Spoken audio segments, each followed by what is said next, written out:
The Adams Driveshaft heavy-duty front 1310 CV driveshaft with greasable joints and flange is for those of you that have a 2007 to 2018 JK with up to 6 inches of lift, which is a lot of lift, that are looking for a heavy-duty driveshaft that's also going to handle the steeper driveshaft angles of a lifted Jeep better than that factory driveshaft will. This is going to be a nice easy 1 out of 3 wrenches to bolt into your Jeep.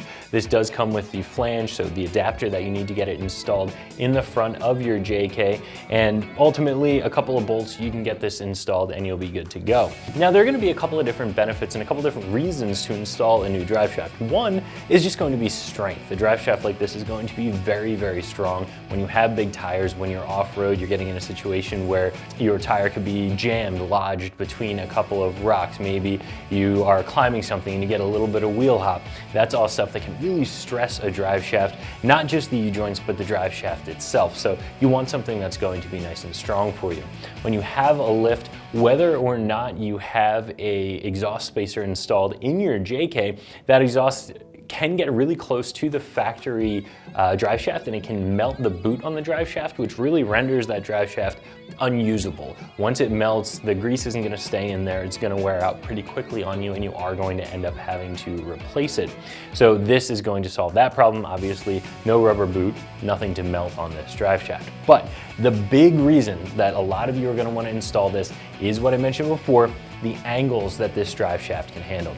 This is, as it says in the title, a CV driveshaft, or a constant velocity driveshaft. And what that means is that right here, you are going to have not 1, but 2 U-joints, and you're going to have a ball, essentially, a centering ball, inside of that. So what that means is this end can really handle some pretty intense angles and still spin without wearing out prematurely, without heating up, without vibration, without binding. It really solves a lot of those problems there. So by installing something like this, you can have a lifted Jeep, you can have a steeper driveshaft angle without having to deal with any of those issues. Now, when you have a CV driveshaft, the ideal drive line angle is going to be a little bit different than if you don't have a CV driveshaft. With a CV driveshaft, you essentially want your pinion angle and the output of your transfer case to be parallel with the driveshaft in between them. If you don't have a CV driveshaft, you really want the pinion pointing at the output shaft. So a little bit of a different suspension geometry set up there. If you are running one of these, you'll probably want to get some adjustable control arms as well, so that you can really dial in all of those angles. So that is something to consider as well. But what's nice about this driveshaft is it does come with everything. These are going to be some greasable U-joints here. So they're not going to have the grease fittings on the ends of them, which can make them significantly weaker. They do have these flat style grease fittings in the middle, which still keeps them pretty strong, but still keeps them greasable. Some people like a non-greasable or non-serviceable U-joint because they feel it is stronger. There are no grease paths through the inside, so it can be solid, it can be stronger. That's really up to you, how you wheel, what you want as far as maintenance and maintainability on your vehicle. This does come with those greasable U-joints, and as I said before, it has this flange, which is the adapter you're going to need to get this installed on your Jeep. So overall, really, really high quality piece here from Adams Driveshaft. This is personally what I run on my TJ in the back. It's a driveshaft that just keeps on going. You don't have any problems with it. If you have greasable U-joints, make sure you grease them up. There's also going to be another small grease fitting on the centering ball of the CV side, so make sure you grease that up as well. But if you do that, if you maintain it just like any driveshaft, this one is going to hold up incredibly well for you. Now, all that being said, you're getting a premium part here. This one is going to be a little bit more expensive than some of the others on the market, coming in at right around $470. But honestly, if you're looking for something really strong, you're looking for something that's going to last with just regular maintenance, this is going to be it. So pretty easy installation here. Let me show you how to do it. Tools required for this installation: breaker bar, various extensions, universal swivel, 1/2 inch drive, 3/8 inch drive, a 1/4 inch drive, 5/16 12 point, an 8mm socket, 15mm socket, 32mm socket, ball peen hammer, rubber mallet, flathead screwdriver, Phillips head screwdriver, pry bar. Optional is a 3/8 air drive or a 1/2 inch air drive. All right, to start off, we're going to be removing our transfer case skid plate. There are 2 18mm bolts right here. There's one on this side and one on the frame rail over here.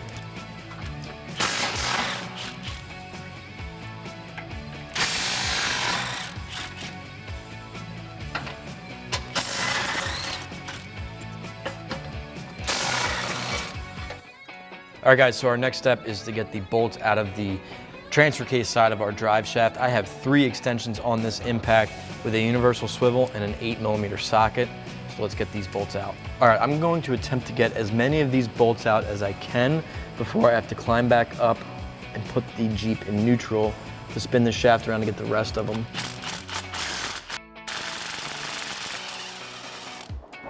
All right, there's one. And they have a little bracket on them that just keeps them from spinning off.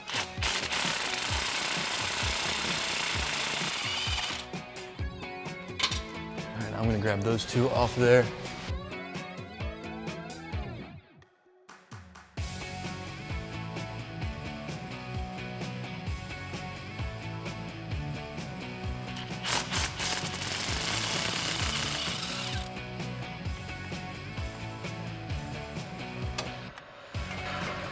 Yeah, that one's looking a little iffy. I don't want to strip the head of that bolt off, so I'm going to attempt to get another one or 2 and then get in the Jeep and put it in neutral. All right, I climbed up into the Jeep, I put it in neutral. Again, we are in 4-wheel drive.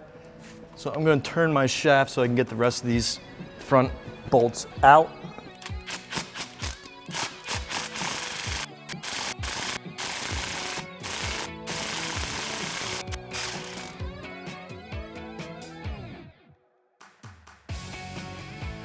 All right, so before we get the bolts right here on our differential, I have a bungee cord that I am going to put, there's a little spot on our engine block here with a little hole in it.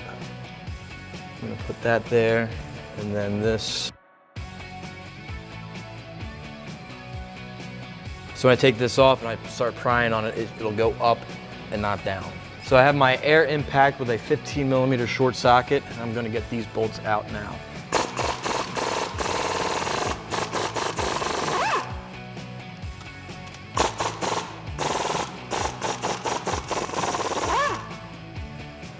Here's our last bolt.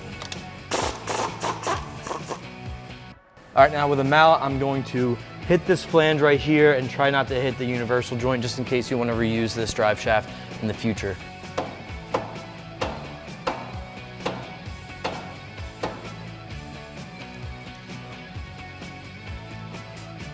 All right, guys. I found a little hole, a little window back here that we can hit the flange with the tip of our Phillips head screwdriver and a ball peen hammer. So I'm gonna try to tap that out gently. All right, now we can get our pry bar behind there. And there we go, we're free.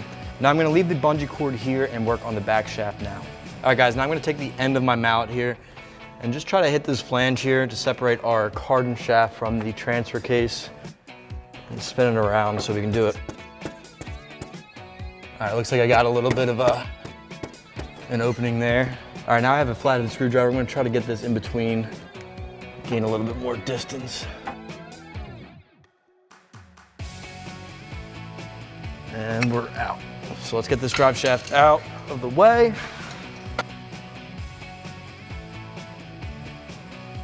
Let's take this to the bench and show you some side-by-side comparisons. All right guys, on the table here we have our new Adams drive shaft and our stock drive shaft. And the key difference is in the ends here. We have a CV style and a double cardan on the Adams drive shaft.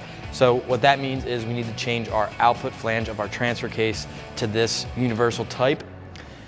And we need to use a 32mm socket to get that stock CV flange out of there. So let's get the Jeep back up in the air in park so that transfer case doesn't move, get that flange out and get our new one in there.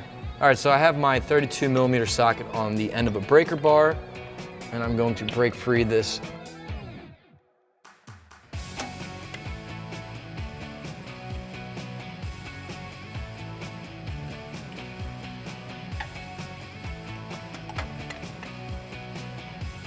I'm gonna switch to my socket now.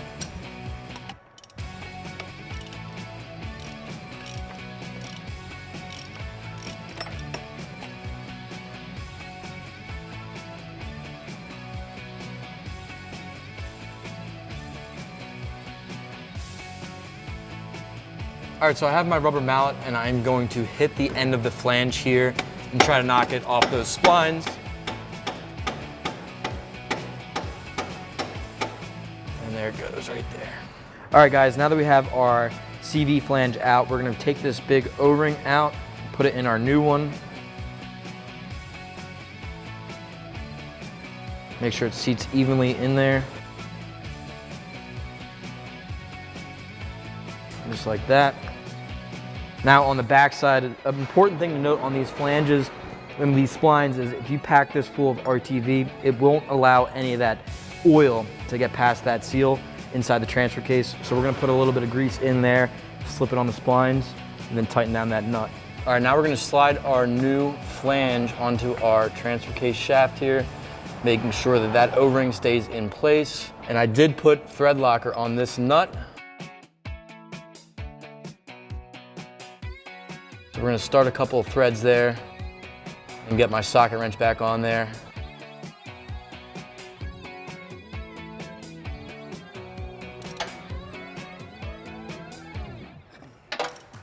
All right, we're gonna get a torque wrench on there as well and torque that to spec. All right, so what we're gonna do now is just place our drive shaft roughly into the spot where we need it, get our safety strap back in there so it doesn't come back down on us. This one goes up to the engine block right there. And what this will allow us to do is start a couple of the bolts up here in the front, and then we can work on the back.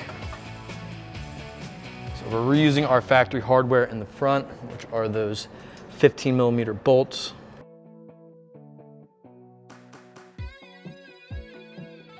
Now I'm gonna put these two on here, climb back in the Jeep, put it in neutral so I can spin this.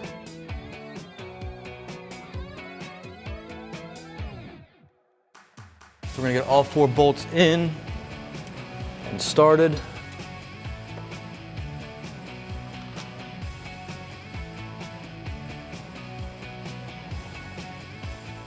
All right, so I got my socket wrench. I'm just gonna tighten down what I got up front here.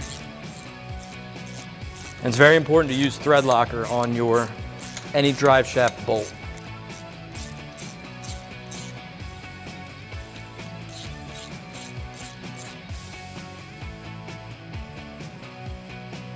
All right, so I have the transfer case in neutral. As you can see, I can move that flange freely. What I'm gonna do now is bring this shaft into my new flange here. Make sure it's even all the way around. I'm gonna go straight up and down with it though. With some thread locker, we're gonna be putting our bolts through the back side of the flange and into our U-joint there. We're gonna tighten these up. Now on my socket, I have a 5/16 12 point, because you can see these are 12-point bolts. Let's tighten up what we got here. All right, let's spin it around, get the other side on as well. Use the tire to spin it, make it a little easier. You can see that shaft, how it works.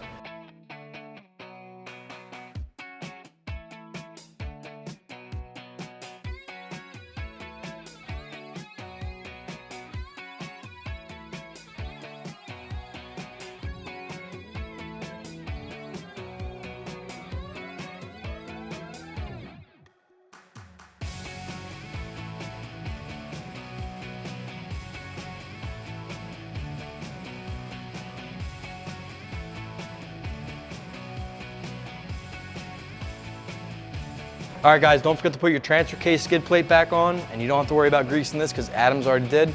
Just do it about every 10,000 miles. All right guys, that's gonna wrap it up for this Adams drive shaft install for this Jeep JK. And for all things Jeep, keep it here at ExtremeTerrain.com.